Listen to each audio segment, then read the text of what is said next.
이 세her oyunur dansadına, 이 seher oyunur dansadına, pekliğin nusfosu Türkmen gelini. Düğmesin dağıptır saçın bağına, yüreğinde şıngırdar Türkmen gelini.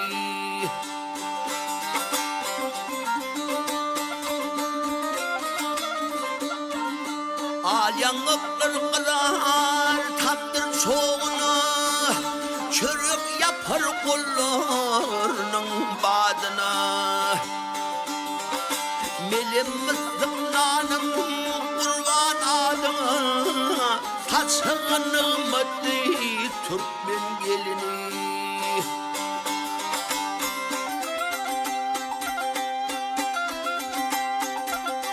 Başında öymesi, ağzını yasmak, yeğnine geyiptir kırmızı köynük.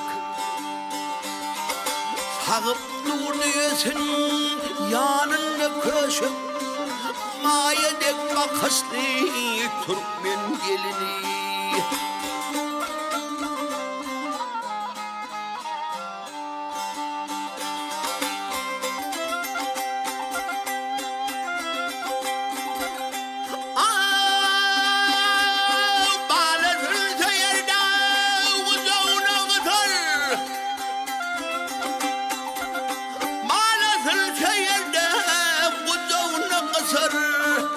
Bastırın tipalap yılgırıp bakır.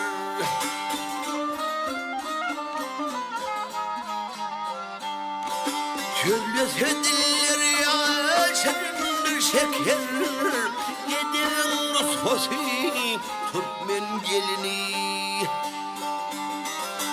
Oğudun cemalini yedip linali, bir yerde zemlenin bölüllük bari. Yarının boyu soncu namus abi, oğuzunu vefali Türkmen gelini.